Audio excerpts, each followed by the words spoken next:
संक्षिप्त योग विशिष्ट वैराग्य प्रकरण सर्ग 18 श्री निंदा। श्री रामचंद्र जी कहते हैं, महामुनि, गीली आंतों, मलमूत्र आदि की थैलियों और नाड़ियों से भरा हुआ, नाना प्रकार के विकारों से युक्त तथा अंत में पतनशील मरण धर्मा जो शीर संसार में सबके सामने प्रकाशित हो रहा है, वह भी केवल दुख भोगने के लिए ही है। यह थोड़े से खान पान आदि के द्वारा ही आनंदित हो उठता है और थोड़े से ही शीत घाम आदि से खिन्न हो जाता है। अतः इस शीर के समान गुणहीन, शोचनीय और अधम दूसरा कोई नहीं है। ये शरीर वृक्ष तुल्य है। दोनों भुजाएं इसकी दो शाखाएं हैं। परिपुष्ट कंधा तना है। दो नेत्र इसके बिलियां खोखर हैं। मस्तक का स्थान इसका बड़ा भारी फल है।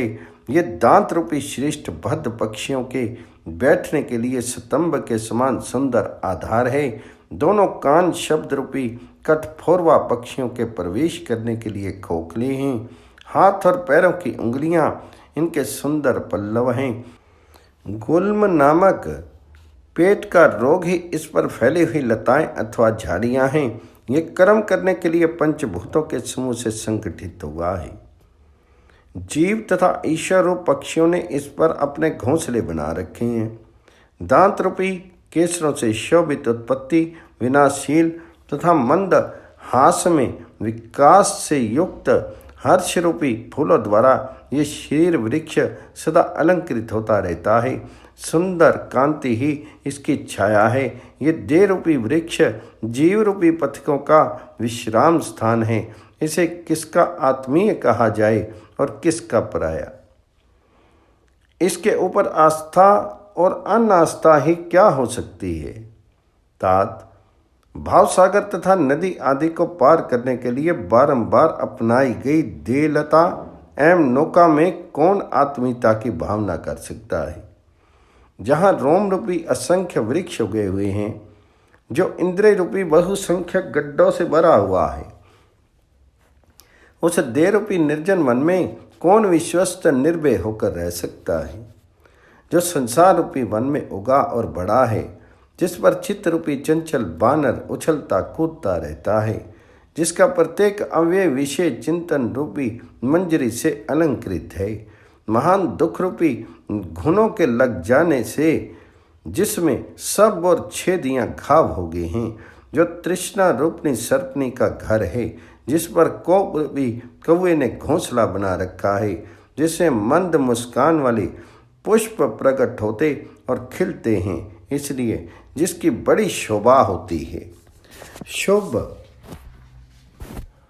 और अशुभ, सुख और दुख जिसके महान फल हैं, सुंदर कंधे और बाहें जिसकी शाखाएं हैं, उंगलियों से युक्त हाथ रूपी पुष्प गुच्छों के कारण जो बड़ा सुंदर जान पड़ता है, प्राण वायु रूपी पवन के स्पंदन से जिनके संपूर्ण अव्यय रूपी पल्लव हिलते रहते हैं, जो समस्त इंद्रिय रूपी पक्षियों का आधार है, सुंदर घुटनों से युक्त शरीर का निचला भाग जिसका तना है, जो बहुत ऊंचा है, यौवन के कांति रूपी छाया से युक्त होने के कारण जो सरस प्रतीत होता है, काम रूपी पथिक जिसका सेवन करता है, मस्तक पर उगे हुए बड़े बड़े केश कलाप जिस पर जमे हुए तिनकों के समुदाय हैं, अहंकार रूपी गीध जिस पर घोंसला बना करके रहता है, जो भीतर से खोखला छिद्रयुक्त है, नाना प्रकार के वासना रूपनी जटाओं के जाल का उद्गम स्थान होने के कारण जिसे काटना अत्यंत कठिन है,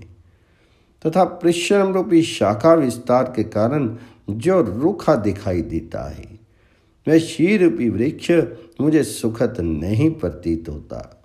मुनि, शीर अहंकार रूपी ग्रस्त का विशाल ग्रह है।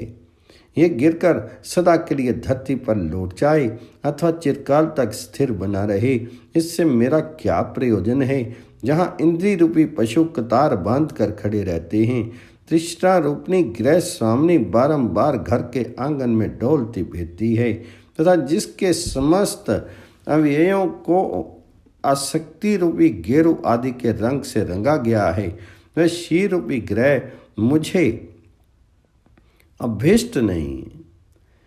पीठ की हड्डी रीढ़ रूपी क्षतीरों के परस्पर मिलने से जिसके भीतर खाली स्थान बहुत थोड़ा रह गया है तथा जो आंत की रस्सियों से बांध करके खड़ा किया गया है, वह देह रूपी घर मुझे प्रिय नहीं है।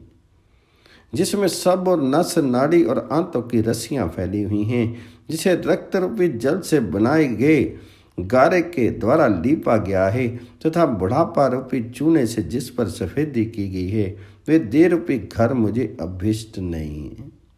चित्त रूपी भृत्य ने नाना प्रकार की अनंत चेष्टाओं द्वारा जिसकी स्थिति अत्यंत सुदृढ़ कर दी है तथा मिथ्या और मोह, असत्य और अज्ञान, ये दो जिसके बड़े बड़े खंभे हैं, वे देह रूपी ग्रह मुझे प्रिय नहीं है।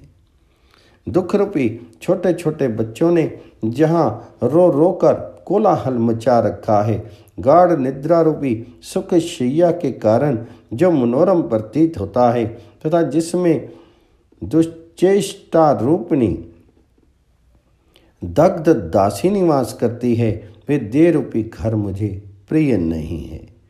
मुनीश्वर, जो मल आदि दोषों से युक्त विशेष समूह रूपी बर्तनों तथा अन्य उपकरणों से ठसाठस भरा हुआ है तथा जिसमें अज्ञान रूपी नौंछा लगा हुआ है, वह देह रूपी गे मुझे अभिष्ट नहीं है। गुल्फ रूपी आधार काष्ठ पर स्थित जो पिंडलियां हैं, वे मानो खंभे हैं। घुटने उसका मस्तक है, वह भी जिसके उरु स्तंभ का आधार है तथा दोनों बड़ी बड़ी भुजाएं दो आड़ी लकड़ियों के समान जिसे दृढ़तापूर्वक धारण करती हैं, वे देह रूपी घर मुझे इष्ट नहीं है। ब्राह्मण, जहाँ ज्ञान इंद्रिय रूपी झरोखों के भीतर प्रज्ञा रूपनी ग्रह सामने क्रीड़ा कर रही है तथा चिंता रूपनी पुत्रियां खेल रही हैं, वे दे गे मुझे प्रिय नहीं है। जो सिर के केश रूपी छाजन से छाया हुआ है, कान रूपी शोभाशाली चंद्रशालाओं से शोभित है तथा कुछ लंबी अंगुली रूपी काश चित्रों से सज्जित है, वह शीर रूपी ग्रह मुझे प्रिय नहीं है। जिसके समस्त अंग रूपी भीतियों के समूह में रोम रूपी घने जो के अंकुर उगे हैं और जहाँ पेट का गड्ढा कभी भरता नहीं है, ऐसा देह रूपी गे मुझे नहीं चाहिए। जिसमें नख रूपी मकड़ियों का निवास है, जहाँ भूख रूपी कुतिया निरंतर शोर मचाए रहती है तथा जिसमें भयानक शब्द करने वाले प्राणवायु सदा चलती रहती है, ऐसे देह की प्राप्ति मुझे प्रिय नहीं है। जहाँ श्वास प्रवास के रूप में वायु के वेग का निरंतर भीतर बाहर आना जाना लगा रहता है और जिसकी इंद्रिय रूपी खिड़कियाँ सदा खुली रहती हैं, वे देह रूपी घर मुझे कभी इष्ट नहीं है। जिसके मुख रूपी दरवाजे पर जिहा रूपनी वानरी सदा डटी रहती है, अतएव जो भयंकर दिखाई देता है तथा जिसके दांत रूपी हड्डियों के टुकड़े स्पष्टता दृष्टिगोचर होते हैं, वे शीर रूपी घर मुझे नहीं चाहिए। ये देह गे त्वचा रूपी चूने के लेप या प्लस्तर से चिकना हुआ है। नाड़ी रूप यंत्रों के संचार से ये चंचल बना रहता है और मन रूपी सुंदर चूहे ने इसमें सब और बिल खोद रखे हैं, इसलिए ये मुझे प्रिय नहीं है। जो मंद मुस्कान वाली दीपक की प्रभा से क्षण भर के लिए उद्भासित हो उठता है, एक ही क्षण में आनंद उल्लास से सुंदर दिखाई देता है और फिर क्षण मात्र में ही अज्ञान अंधकार से व्याप्त हो जाता है, वह शीर रूपी घर मुझे प्रिय नहीं है। जो समस्त रोगों का घर है, झुर्रियों तथा पके बालों का नगर है और समस्त मानसिक चिंताओं का दुर्गम वन है, वे देह गे मुझे प्रिय नहीं है। ये शीर एक भयानक वन है।